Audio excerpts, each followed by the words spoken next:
let's come together, cause this is serious. There's a situation that I must mention. I believe it needs our attention. Hatred, injustice, an epidemic gaining ground. Let's stop pointing fingers and spread more love around. But I can't be waiting on you, so I'll tell you what I'm gonna do. I'm gonna set off peace bomb. I'm gonna set off peace bomb. I'm gonna set off peace bomb. Hi, I'm Jacquie Cohen Roth, founder, CEO of CannabizMD and sister nonprofit TPAD. Welcome to another CannabizMD webinar. Tonight, we're focused on the big three and anesthesia protocols. The big three are the primary reasons why our healthcare providers, those that are certified, recommend medical cannabis to their patients. And of course, patients and adult use consumers are searching out medical cannabis as an alternative to treat the symptoms of chronic pain, anxiety, and insomnia. So first, like to welcome Nurse Laura Barrett, who will be managing the chat, as she has been welcoming everybody. Excited to have Laura jump in and help out tonight. Laura and I have known each other in the Maryland industry almost since the beginning. Laura was part of, I think, the very first CannabizMD, Cannabis Science Policy Forum, back as we were talking about, started in 2019, and we were hit by COVID, and that ended up being a virtual program. So excited to have you here, Nurse Laura. So thank you. Laura will be managing the chat. So as attendees, your mic and your camera are off, so there aren't any distractions to the panel members, that we can keep the conversation going. Again, Nurse Laura is going to be looking at the chat for your questions, comments, and then we will again then primarily focus on your questions that you have for our providers at about 7:45. So I am excited to welcome our two medical cannabis subject matter experts to the screen. And if you are joining and now with us, thank you. So I'm very excited to have Rhea Jacobson, DPT, MS, and medical cannabis provider and double board certified Dr. Deondra Asike. And Dr. Asike, if you would please take a couple minutes to introduce yourself, your background as a medical cannabis provider. Absolutely. Thank you so much again for having me. Thank you for the invitation. It's such a pleasure and an honor to be here with you. What I do as a physician, anesthesiologist, and board certified pain physician is I help patients, and really people who patients trust. So those are of you who are on this call today. I help them thoughtfully and with intentionality use science to integrate cannabinoids into chronic pain management. My company, National Pain Relief, is a veteran-owned, minority-owned, female-owned business, and CannabizMD, thank you for highlighting another Maryland-based small business. And it's, again, a pleasure to be here and to be able to serve. As I travel around discussing the science behind cannabis as medicine for pain management, most clinicians, whether they're physicians, advanced care providers, residents, or physicians in training, they really want to know more about the clinical applications. So that's what I bring to the table, is how to do this in clinical practice, whether that's your agreements with your patients, your consent forms, your templates, how to titrate cannabinoids for pain management. And also, very importantly, I enjoy helping them guide patients through the weaning of opioid medications. Yeah, critical work on that. Thank you. Dr. Jacobson, or Rhea Jacobson, we were having a discussion on what her signature is, but in any event, so we go back to, as I say, the guinea pig class of the University of Maryland School of Pharmacy. We met in the Masters of Science in Medical Cannabis Science and Therapeutics, and really delighted to be working with a fellow alumni of the outstanding UMSOP program. So if you would share your background and what you're doing in your practice with medical cannabis. Yeah, happy to. And thank you so much, Jackie, for having me. Such important topics. And really, the more I get into it, the more I realize that nobody knows what they're doing when they want to get into starting a medical cannabis program or using cannabis as an alternative. I'm actually a physical therapist. I have been a physical therapist for over 35 years. I have my own practice in Illinois, treating mostly chronic pain patients. I got actually interested in medical cannabis by watching Sanjay Gupta's documentary, Weed, a few years ago. Until then, I had never really considered cannabis as medicine, truthfully. And from there, went back to school to get my DPT. Needed to do a project for pharmacology, so chose medical cannabis. The professor said, you have to start teaching this, started presenting at conferences and teaching continuing education courses. And then, because so many people, nobody really understood much about this, people in the physical therapy world at least. And that led me to getting my master's from the University of Maryland School of Pharmacy with Jackie. So I actually do consulting with my clients about, separately from physical therapy, because it can't be, I've got to keep the two worlds very, very separate. But consulting with people on how to use properly, they're very confused. Their physicians don't really understand how they should use, what the best way for them to do, the mode of administration, et cetera.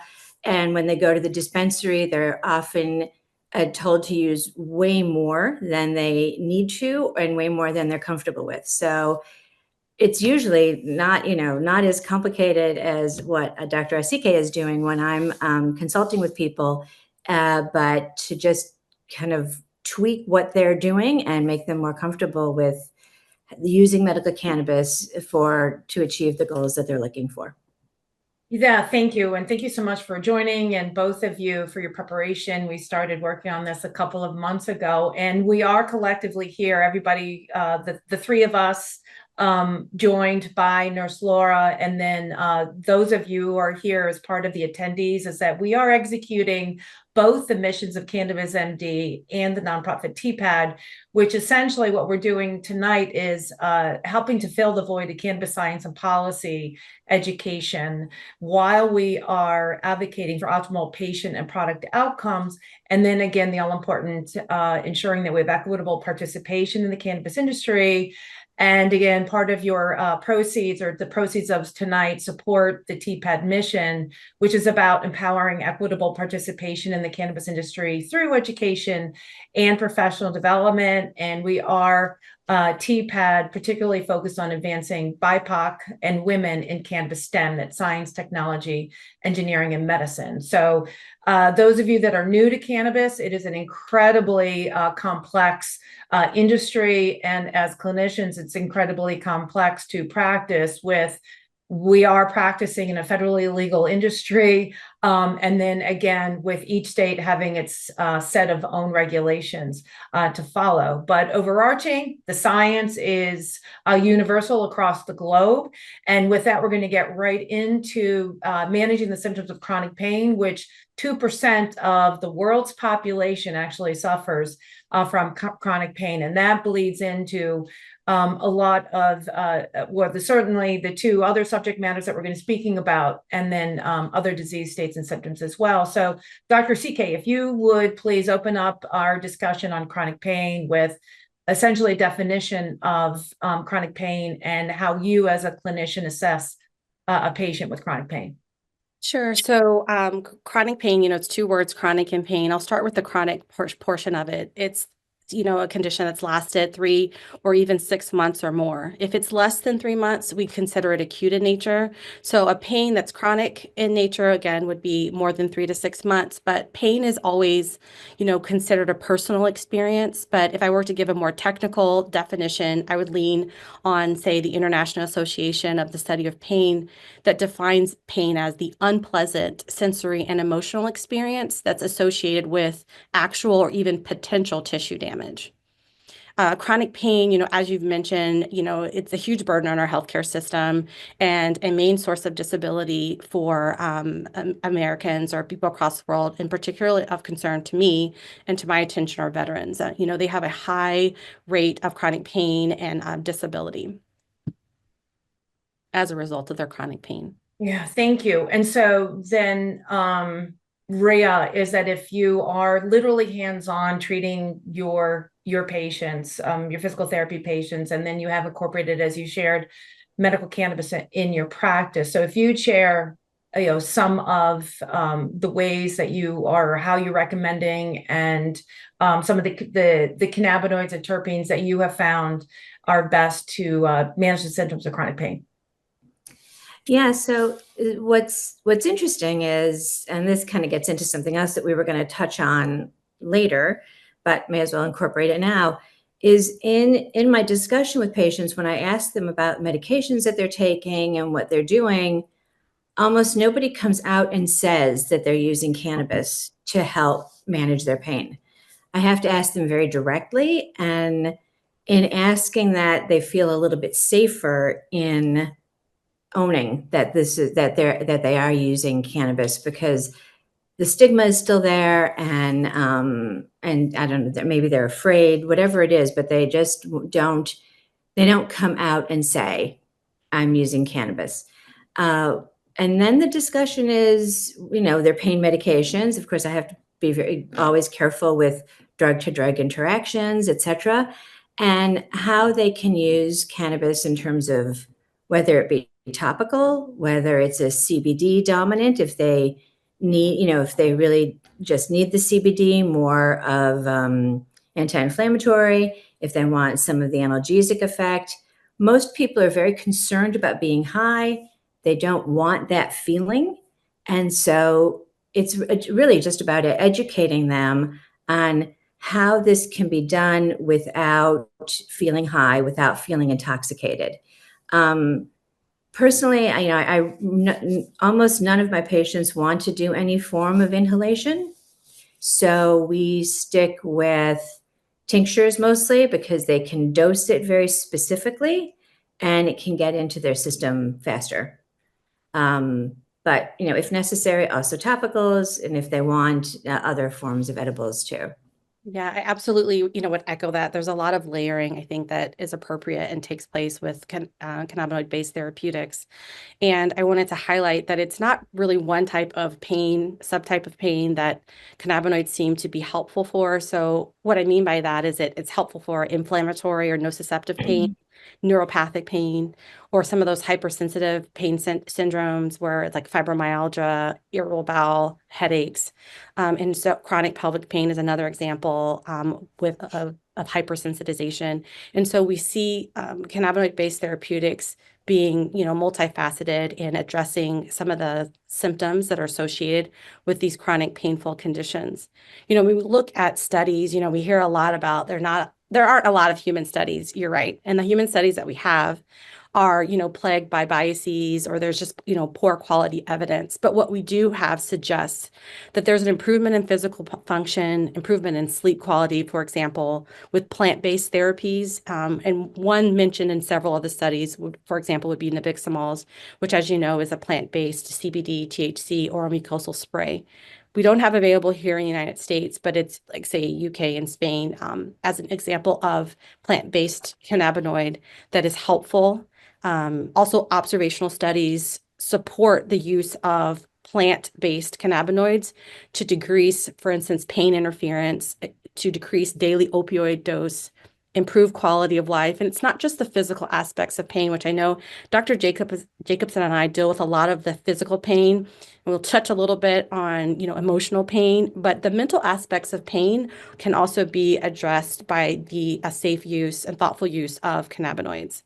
We're seeing cannabinoids substitute not just opioid medications, I know we highlight that, but it's often used to substitute non-opioid medications as well.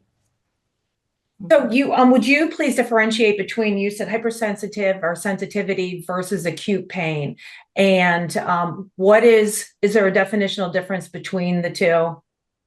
So acute pain is just a timing thing. So there's Within pain, you can have acute pain, which is less than, 3 months. Some can even say subacute, or chronic pain. So that's pain that you've had more than 3 or 6 months. When you come into, I don't know if it's hyperalgesia, it's just like a response to an exaggerated response to a painful stimulus. That's the classic definition of hyperalgesia. And we see that with chronic opioid use. And right now we're trying to tease out if we are also seeing that, observing that with chronic cannabinoid use. There are some conflicting, results. Some studies have said, yes, we do see it, and some say that we don't. But we know for a fact with chronic opioid usage that we do see hyperalgesia, again, which is an exaggerated response to a painful stimulus. Hypersensitization is like a subtype of pain where there's no really identifiable nerve or tissue damage, but it's thought to be due to some sort of neuro dysregulation. So that's fibromyalgia is an example of that. Again, some headache disorders, chronic pelvic pain, where there's not really any identifiable problem, but that it's like the nerves are kind of have gone awry. And so they're sensing that they're in pain. And then, so drilling down to, every state has the different qualifying conditions for a provider to recommend cannabis. Chronic pain, and again, these big three are the primary ones, with the number one being, again, chronic pain. So with that, there is no set, prescription, so to speak. Again, it's a very different, because this is federally illegal. Healthcare providers that are certified by the respective state are recommending cannabis. They are not prescribing it because it is federally illegal. With that said, though, do you find, to each one of you would answer this, is there a cannabinoid and terpene profile within a product that you have found that generally has effective use on your patients? And so, Rhea, I'll go to you first with that. Again, so looking at a cannabinoid and terpene profile that has worked well. So it really depends on what their goal is, what their tolerance is, and what their experience with cannabis is. People that have used cannabis in the past often have a product that they like, and they don't really want to switch from that product. They might just need a tweak, maybe a lower THC, maybe a higher THC, specifically if we're dealing with someone who's dealing with pain.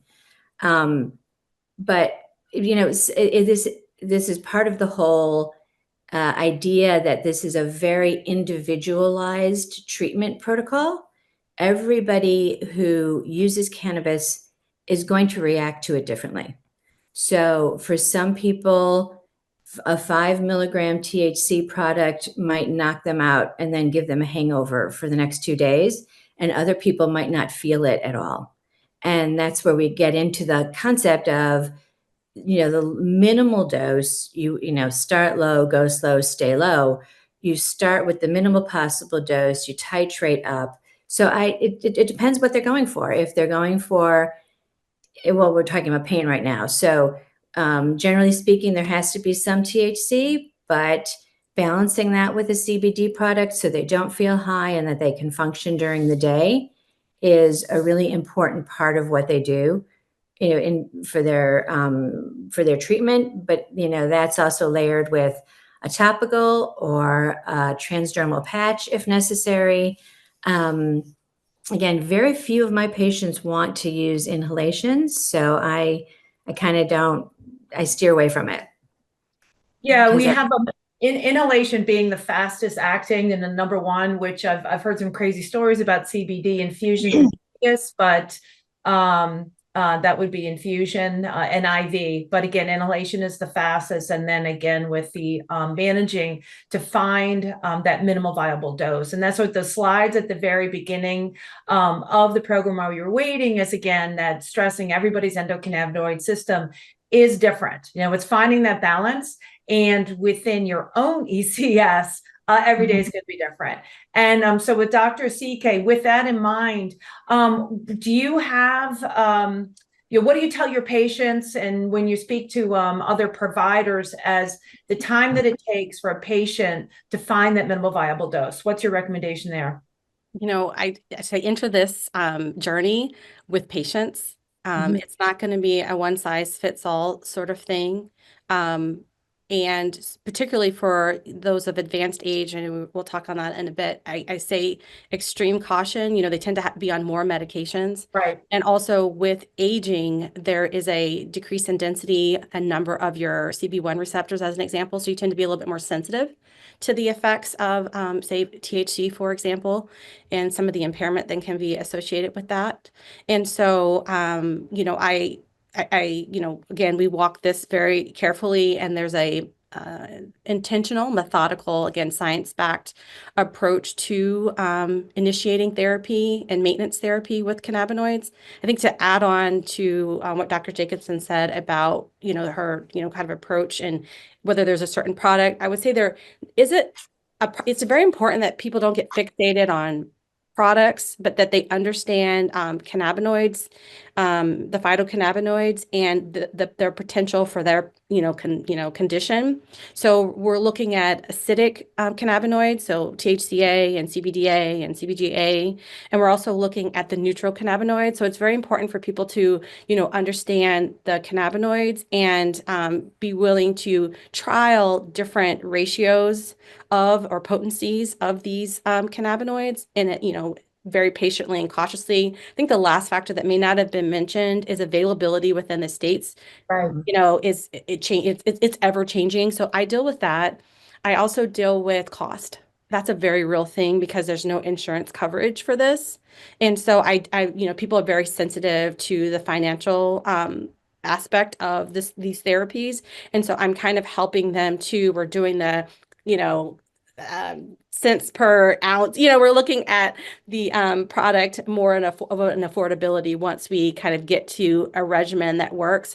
Sometimes we start with cannabinoids individually until we get something that's going to work for them, and then we can look for a combination product, but sometimes those are more expensive. So so it's a case by case, not just the patient's comorbidities and what medications they may be on, but really looking at it from a sustainability and what they can afford and it be effective. All right, great. Thank you for that. And then we did touch upon seniors, Dr. Jacobson. So again, with seniors, there's those the really critical information or need to communicate. If a senior's going in, and I have a story that I've shared before, my Bob and Joan story, neighbors. Bob is now unfortunately deceased, but Joan went in and got herself certified as a patient and had some gummies and took a dose that a 20-some-year-old dispensary attendant shared. Well, this is what I take. And there was an ambulance in front of Bob and Joan's house, and Joan came out and was on the stretcher as she was positioned with a broken hip. So I never asked Joan with a follow-up if that was the gummies, if she had ingested some gummies, but she had shared with me the story about how they were helping her, but yet when she got up one time to walk across the room, she felt like she was going to fall down. So that is such a critical question that everybody should be aware of. The healthcare provider, the patient, the dispensary attendant, and then again, an adult use consumer is letting everybody know you're on some other medications and the potential contraindications. So Dr. Jacobson, if you could briefly speak about seniors and edibles specifically. Yeah, so I want to start, before we even get into seniors, I'd like to just discuss some of the adverse effects of cannabis, because cannabis is not a benign drug. You can have an adverse reaction to cannabis. And things to be aware of are it can raise heart rate, it can increase blood pressure, it can increase respiratory rate, people can have slurred speech, decreased cognitive and motor skills, decreased alertness, increased sedation, and all of this can be amplified with depending on what other drugs people are taking.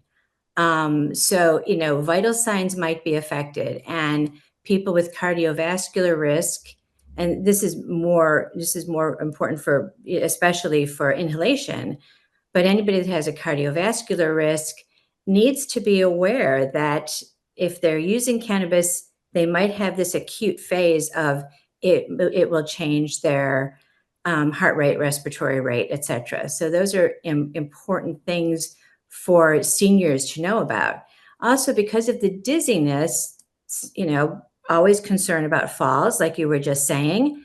And we want to be careful that the person who's using is taking a low enough dose to achieve their goals, but allows them to not feel unsteady. I mean, I've treated many younger people who have fallen down because they've been very high and gotten concussions. So you treated them in my physical therapy practice for concussion, but this was as a result of using cannabis and not paying attention, especially we can get into the edibles now, not realizing how long it's going to take for the edible to kick in and how much more potent it'll be and how long it'll last. So this is all part of the importance of educating patients before they come, when they're coming in to learn about using this. Unfortunately, people end up learning the hard way, which is after they've already fallen. So yeah, that's those are the contraindications. I mean, they're not really contraindications, but it's more there are adverse effects that people really need to be aware of when they're using cannabis. Yeah, And Dr. effects that you mentioned, can build tolerance too. Some of those effects, if you're, with time, you can obtain tolerance and still get analgesic benefit. And so I think Dr. Jacobson and I have talked offline about how we kind of initiate therapy. And often for me, and we'll get into sleep, I started in the evening because that helps us kind of build that tolerance in a way that doesn't increase people's, their fall risks, and they're able to function and work and, do what they need to do during the day. So we kind of start therapy in the evening and kind of rest through or sleep through some of those adverse effects. And, in weeks, build tolerance. And then we kind of focus on daytime usage and what our ratio or potency needs to be for them to be able to get relief, but decreased impairment, which most people don't want any impairment during the daytime. Mm-hmm. Um, And to both- the other, sorry, Jackie, I was going to say the other Sure. thing that I know we're going to touch on at some point was the drug-to-drug interactions. Right, And that's what I'm gonna hit. seniors are often on a lot of medications for other issues, and sometimes those drugs don't interact well. I can give an example of my own mother when she knew I was studying this, and so she decided to try using CBD for her arthritis without telling me, went off a brochure, and she, purchased all this stuff, and I saw it at her house. My mother was on blood thinners though, and CBD potentiates the blood thinners. It actually keeps them in her system longer, so it would be as if she was on a higher dose of the blood thinners. It's not necessarily a contraindication for her to use it, but her physician needed to know that she was doing this so that he could monitor and maybe alter the dose of her blood thinners. So that's part of the importance of telling healthcare providers what you're doing, why you're doing it. If for no other reason, then they have to be sure that there aren't any drug-to-drug interactions with other medications that they might be taking. And seniors are generally, unfortunately, taking a lot of medications. Dr. Asike, do you have anything to add to that? I just wanted to say, in terms of potentiation of effects, I think you mentioned before central nervous system depressant medications like, say, benzodiazepines, for example, even opioids that can cause sedation as well.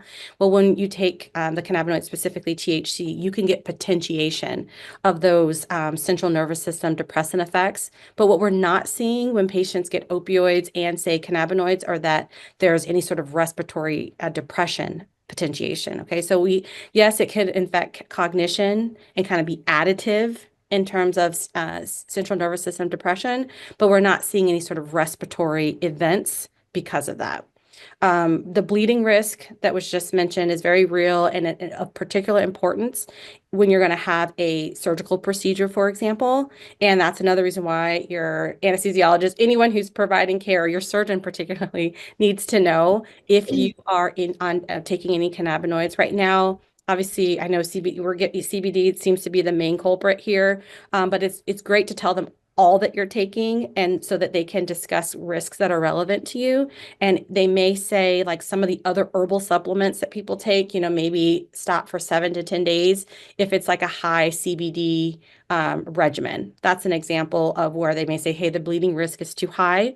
Right now, we don't necessarily see an effect on platelets per se, but we're seeing the drug cannabinoid interactions as it relates to Coumadin and some of the like Eliquis, some of the other blood thinners that patients could be taking. So it's just probably safest, and that's what some of them are hedging there. But just saying, stop for 7 to 10 days if you're having a procedure.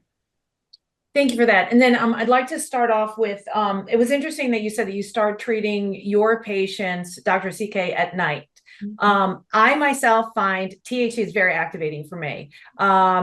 And so with Dr. Jacobson, what is your experience with, we'll go into anxiety, where people hear that, again, that cannabis can help manage my symptoms of anxiety. And again, they're getting, anywhere, whether it's CBD off a website, they are becoming medical cannabis patients, or they're getting, adult use going in and essentially self-medicating. So again, speaking specifically to anxiety and a possible misnomer on and what to be aware of in managing symptoms of anxiety with cannabis. What should everybody be aware of? Well, I don't think we've discussed this yet, the biphasic aspect of cannabis. The various cannabinoids have one effect at a lower dose and the exact opposite effect at a higher dose. So a THC, for example, it might help reduce anxiety. And there are studies that show that it does reduce anxiety at one dose, but at a higher dose, it increases anxiety.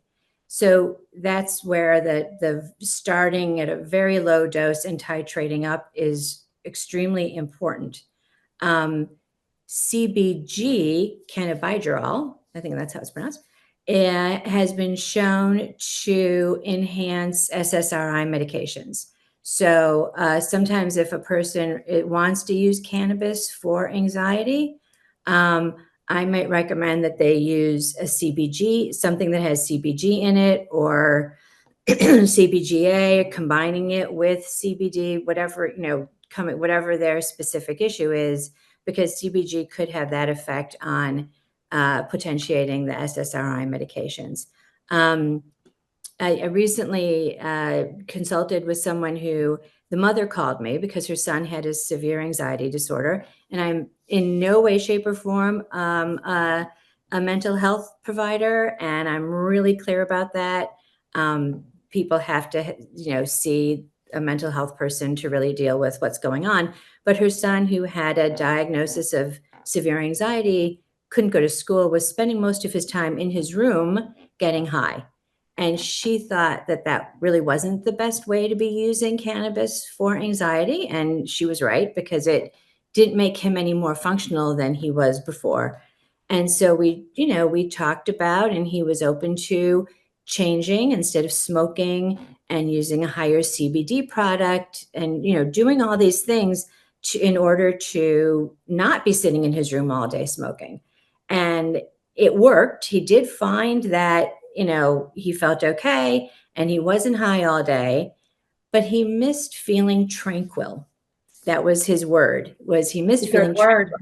It's a good word. And, but what I said to the mom, I'm like, most people don't walk around in a state of tranquility.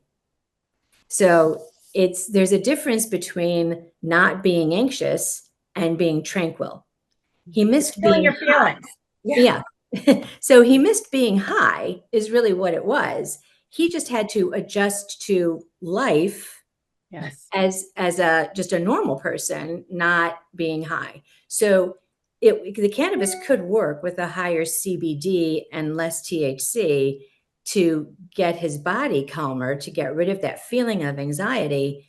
But now it turned into more of actually mental health, figuring out now I have to function in the world without feeling tranquil all the time. Yeah, there's a huge degree of chemical coping. And what I will say for clients that I, help assist with the usage of cannabinoids, it's not to replace cognitive behavioral therapy. It's not to replace physical therapy. It's not to replace, addressing your spiritual needs, your emotional needs. It's not above that. It's not a monotherapy that takes the place. It can't. It can't take the place of those things. And so you still need, cognitive behavioral therapy or mental health professionals. I don't ever proclaim that, cannabinoids are the panacea, that they're just going to take everything Always say away. that They're they not always- able, it's not total relief in that way. You still have to do, implement those other therapeutics. Right, yeah. And then let's go into, well, back up for a second. And so then are you, with, again, this balance of CBD, we talked about CBG, which is referred to as the mother of all cannabinoids. So then just reviewing that, so Dr. Jacobson, then you're finding that CBG, and again, the acidics, those primary cannabinoids are most effective. And then what about terpenes? Terpenes themselves have therapeutic benefits. And are there specific terpenes that you would recommend, or that you do recommend, that folks be mindful of, whether you're recommending cannabis or you're going in and as a patient or consumer? What should you be looking for? I mean, I guess in terms of relief, I see most often beta-caryophyllene results with that in myrcene. I would say in terms of analgesia, we're talking about pain relief. Tend to, patients are getting, relief from those in particular, for, sleeping. I don't want to step on the insomnia talk, but looking for, terpenes that will kind of help with that. And we see that as well, like just for relaxation. And they can be taken in addition to, say, melatonin or kava kava, that are also other herbal supplements for sedation. Have you found, either of you, pinene is a stimulating terpene, to my understanding, and any anecdotal stories, cases, patient use you can share with that, about that? Not so much. Okay, so we'll move right into, as I say, why you can't sleep. We'll go into insomnia is because of your anxiety. So we'll transition and segue right with that one. And so then, Dr. Jacobson, what are your recommendations as far as when a patient, and again, an adult use consumer should start considering cannabis, and how, again, for managing symptoms of insomnia? Well, so the first thing I like to talk to people about when they want to use cannabis for insomnia is what's keeping them awake. I mean, is it pain? Is it anxiety?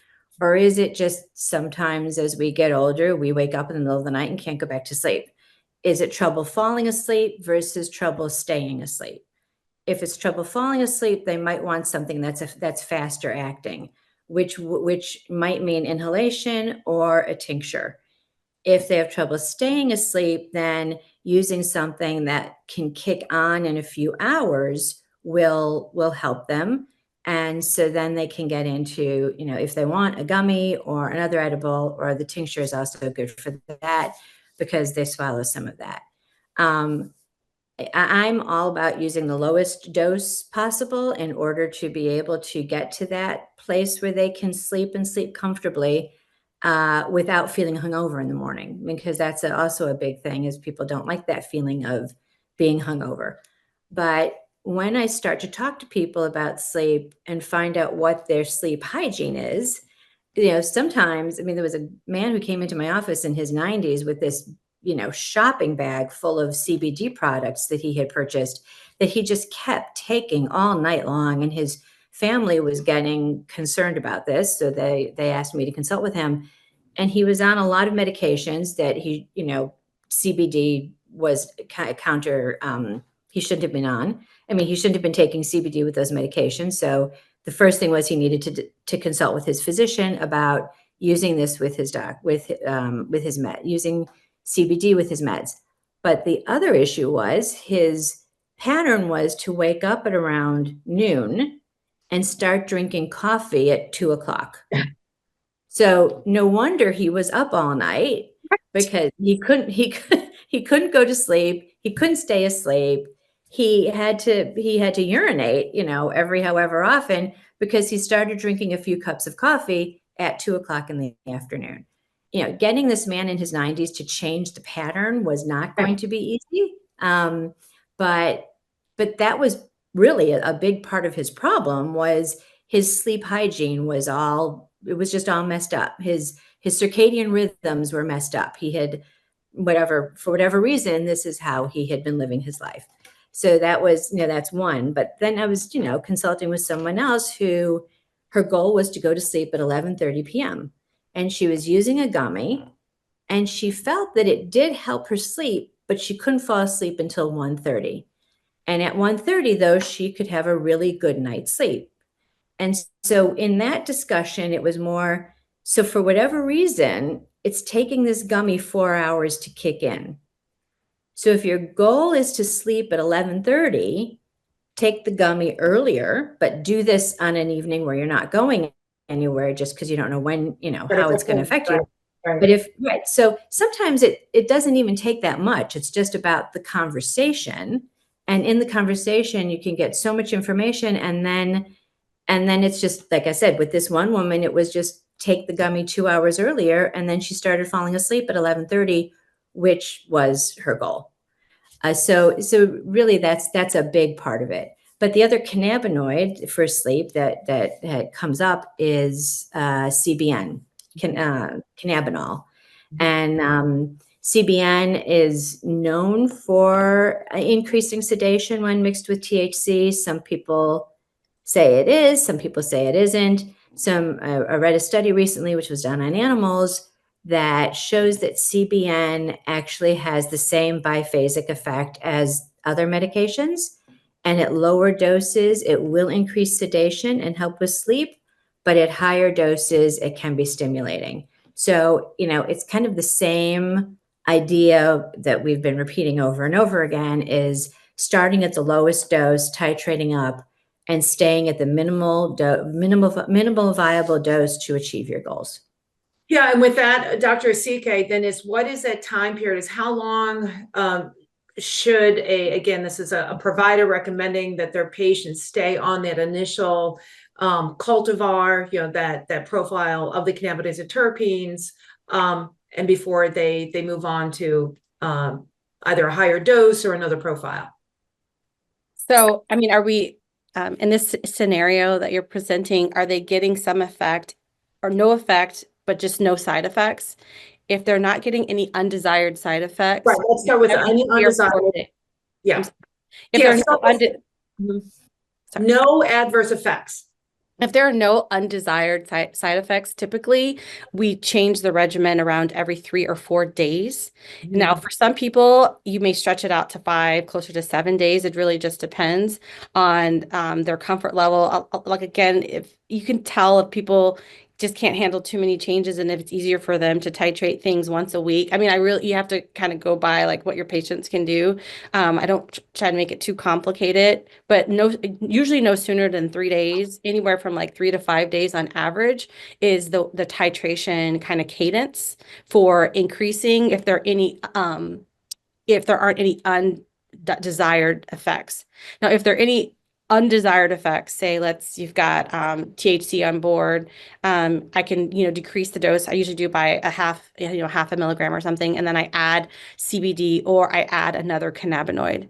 I start with sleep because I think people underestimate the power of restful sleep, and particularly 7 to 8 hours. I think people underestimate its effects on your mood. I mean, goodness gracious, you go to a nutritionist these days, they're like, drink water and sleep are like one of the basic foundational things for even weight loss. But people don't realize its power for, helping your body heal and really manage stresses of all sorts, even postpartum emotional, stress, for example. And so we work with that first. And again, if they're clear mentation and there's no undesired side effects, we get to a good place with our sleep. And then we start in topicals. We start implementing those without even worrying about other things during the day. And then we look at daytime use. And again, most cannabinoids, it's around anywhere from 3 to 5 day titration cadence of increasing the dose and staying at that dose for 4 to 7 days. Yeah, and with this, and we'll go right into the Q&A, is what's critically important for the provider to support the provider in the treatment, and for the patient to be tracking what they're taking, how often, their dosage, all of that. So that is either handwriting in a journal. There are apps that are in market now that offer tremendous support, as well as help build a community that these apps do. Folks are able to share that with a group of patients and users that are using cannabis to treat the big three. I want to touch, we're running out of time because I want to be sure that we hit the anesthesia protocols. So Dr. Asike, if you would speak to the considerations of, are you finding that a cannabis patient user is required to use you as an anesthesiologist? Are you required to use more or less of your anesthesia for somebody who isn't using cannabis? Sure, that's an excellent question because there have been obviously conflicting evidence that's been published. Right. But what we know now, and this is out of the Anesthesia Society of Regional Anesthesia and Pain Medicine, they have a publication out in 2023, is that right now we don't have any evidence to suggest that everyone who uses cannabis will need more anesthesia. So it really just depends on how much cannabinoid, how much they're using, like which cannabinoids they're using, for example, and how often. So, and particularly how. And you say, well, what is the method of administration? How does that matter? Why does that matter? Because smoking, for example, of tobacco, it causes induction of your cytochrome enzymes. And so we don't have any reason to think that, say, for instance, smoking of anything else is going to be any different in terms of enzyme induction. So there's that possibility. There's also the possibility of cross tolerance, but we're not seeing every person who uses cannabinoids that they're automatically, you can easily overdose them if you think that everyone is going to need more. It's really on a case by case basis based off of how much they're using. And second to the how they're using, the method of use that they prefer, I tend to counsel those who smoke, because smoking is an irritant to the airways, that there's always the potential, because that's my job, right, to keep you safe and kind of not scare you, but warn you of the things that could happen under anesthesia. And so I have just this disclaimer that smoking of anything can cause airway irritation. And when I have to manage your airway, say, for instance, place an endotracheal tube, there's always a chance that we're going to have a reaction, whether that's a laryngospasm or a bronchospasm. And that's just a severe constriction of the airways that can cause your oxygen levels to go down, for example. So I tend to counsel those who smoke about the potential for airway irritation. The recommendation is to discontinue inhalation, if not altogether, within 72 hours. And you say, well, 72 hours is not going to reverse airway irritation. But what they found the 72 hours was for is they saw less uvula edema. And that is one of the things, in the airway that can be a source of a respiratory complication. And so that is just why they mentioned the 72 hours. Now, as it relates to your heart and your cardiovascular system, there's a study for cannabis, those who use cannabis chronically, these are, I believe, VA patients, that within 2 hours of particularly inhaling or smoking cannabis, they saw an increased risk of MI, myocardial infarction, or an ischemic event. And so what we're saying there is, for an elective procedure, don't smoke, and definitely not within 2 hours of the procedure, just because that potential, again, risk of having some sort of cardiovascular event, because we know THC as a stimulant can increase the heart rate and it can increase the blood pressure, and there's a chance for arrhythmias. And so any sort of elective procedure, you wouldn't want to just be in the parking lot, smoking before you go in, and report for your procedure. Now, I don't have any reason right now to suggest that those who utilize the oral route or that do edibles or tinctures, that they need to discontinue use as long as they follow the instructions in terms of the surgeon says no eating after midnight. They don't have a gummy, they don't eat the morning of their procedure. There's no reason that they should not medicate the night before, as long as they're following, the rules of their surgeon regarding the NPO status, nothing per oral. Nothing per os, so nothing by mouth. And so there's no reason to stop. And those who are heavy users, if they want to switch to a non-inhaled route, I think that's also very reasonable. If for some reason they feel like they can't abstain for 72 hours because their usage is that significant. Because we don't want someone coming, upset, irritable, and signs of abstinence. There's no reason for that. So it's just to educate providers to ask, to don't test their urine the morning of to check for acute intoxication. If patients are coherent, they can provide informed consent. There's really no reason that they should discontinue their non-inhaled cannabinoid use prior to surgery. And that's just with the evidence that we have right now. That may change.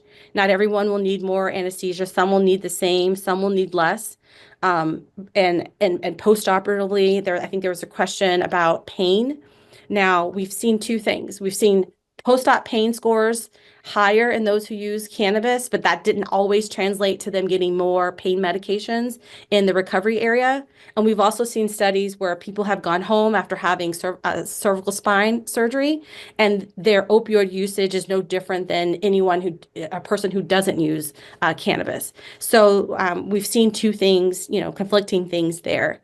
So we have no reason right now to change the way we prescribe opioids following any standard sort of procedure. The final comment I will make for perioperative use and cannabinoids is just the real concern that we may not be adequately addressing the needs of both patients and consumers when they do not have access to cannabinoids when they're admitted following, in any sort of hospitalization or particularly after surgery.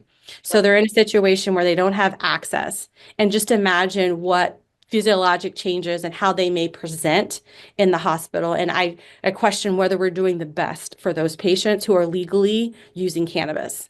Right. That's a very critical conversation to have, is that access in a hospital. That's a big conversation to have. So Nurse Laura, let's open it up. We have time for just a couple of questions, and I've seen a lot of activity, which is great, in the chat.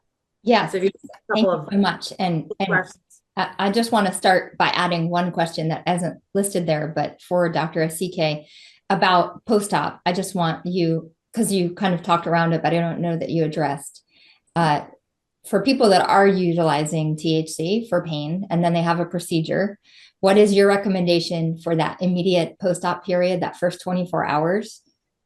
If they don't have a history of addiction or haven't have a reason to be off of opioids, would you recommend that they utilize opioids for that immediate post-op, or just deny opioids and go straight to? No, absolutely. There's no reason to deny patients opioids immediately post-op or the few days. Do your standard prescription, do your standard care of patients who use cannabinoids. And if they're inpatients and they need a little bit more, we're used to that, right? Chronic opioid users, they need anywhere from 20 to 30% more opioids in that acute period. So there's no reason to deny anyone opioids, which are available on formulary in hospitals and that can adequately address people's pain acutely. There's no reason not to. Thank you. Appreciate that.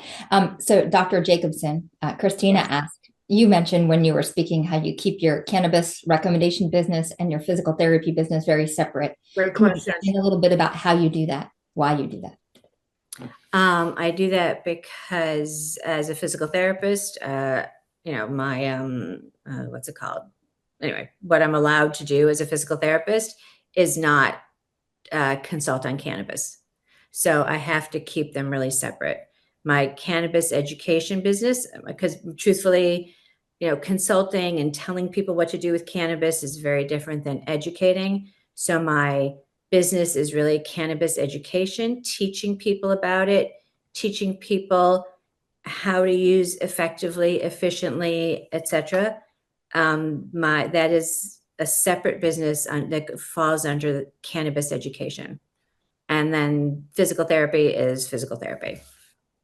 So I've got to differentiate the two. Otherwise, I don't know that my malpractice insurance would cover me. I mean, to that point, actually, I was going to bounce that same question to Dr. Asike. Have you seen an increase, or have you had an increase in your malpractice insurance? Any impact when you started your medical cannabis practice? So for me, I'm in a special situation because all I do is consult on the use of cannabis for pain management. I do not write prescriptions for, say, example, opioids. I partner with pain specialists in the area who are tolerant of their patients using cannabis. And so we don't mix, we don't cross. And so I don't know if my policy is based off of that and the fact that, I'm just providing education in this specific sector, for this one particular cause. Also, I'm not doing some of the other things that are high liability, like more of the injections and things like that. I stick with helping them with the cannabis conversation. And I'm pretty sure that my policy reflects that. Thank you. Yes, and really good point. I mean, cannabis is still Schedule 1, so it's dangerous for everyone. And with the DEA hearing just getting pushed back, who knows what's going to happen there. I was going to ask that question, but we don't have time. We don't have time. For that. But I don't know. Maybe all of you know, because you know more about policy than I do. Is anywhere in the country a physician allowed to write a prescription for dose and frequency, et cetera, of cannabis and cannabinoids? I didn't think so. No, It's not considered a prescription, no. Yeah, because of the Schedule 1 status. But we are protected in that we can recommend. I mean, people shouldn't fear losing their license for a recommendation. We are protected for that. There are protections in place for us to do that. So yeah. 2018 Supreme Court case that protects physicians from having those conversations with their patients. Mm-hmm. All right, shoot us one more question, Laura. So there were quite a few questions about CBD. Great. Yeah. Partly because you were talking about CBD, I think, and mentioning, some of the different risks. So one of the questions is like, what's considered high CBD? What's considered standard dose? Because it really is interesting. I mean, there are products that are, 1,000 milligrams, and there are products that are 25 milligrams, and then some people take 2 milligrams.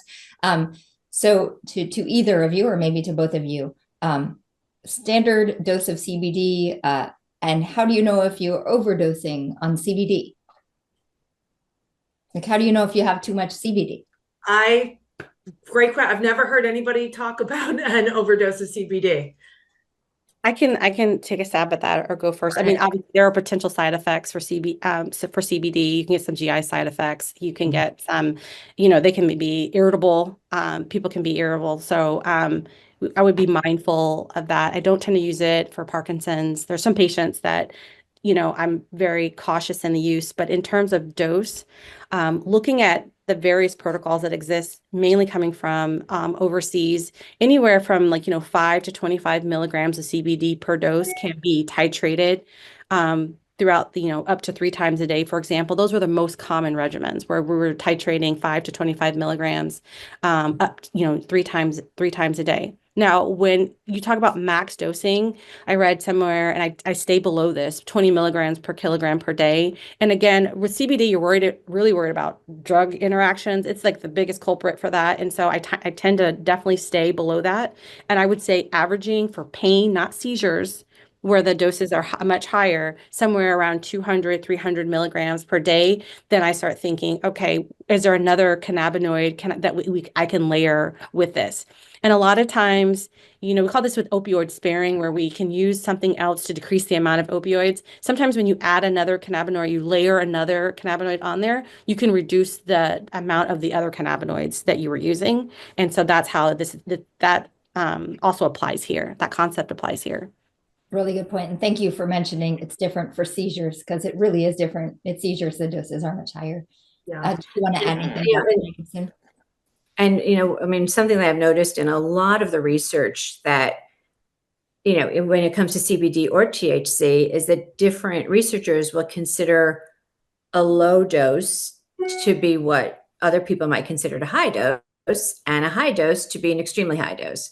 So, the study, I think, for anxiety was 300 milligrams of CBD as a low dose. And I'm like, that seems like kind of a high dose to me. And then 900 milligrams to be the high dose.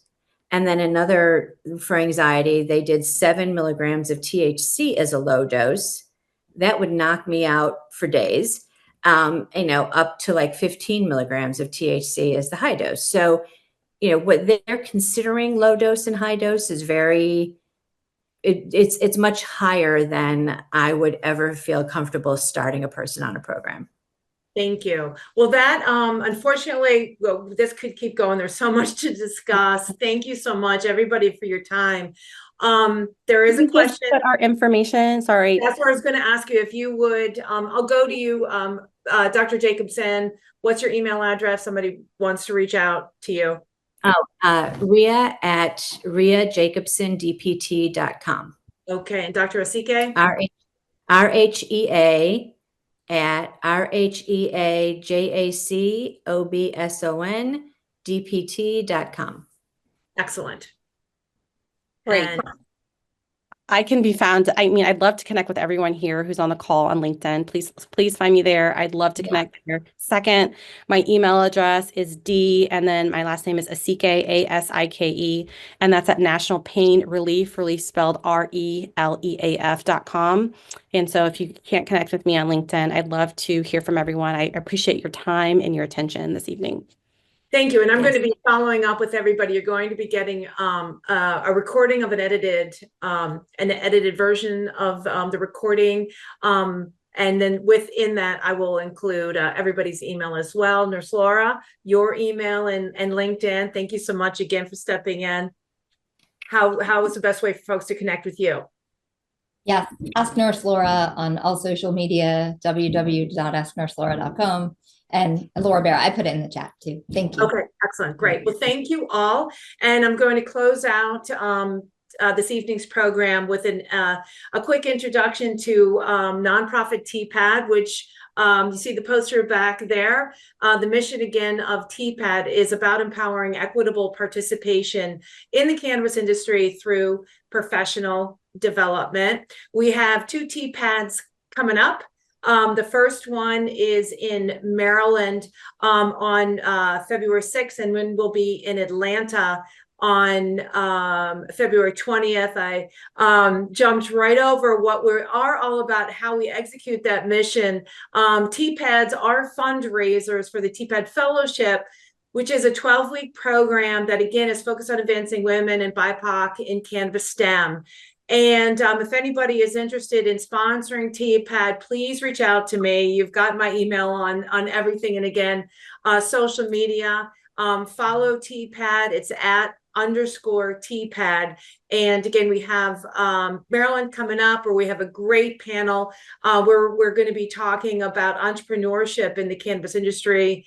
And then we have 195 licenses that are going to transition from a conditional license to operational in the next several months. TPAD Atlanta. Unfortunately, the folks in Georgia, it is a very low dose THC market without any flower available. So I know there's legislation underway in Georgia for patients to have access to flower. And then you've heard the music of Eric Scott at the beginning of the program. Eric Scott has toured with incredible jazz musicians across the planet.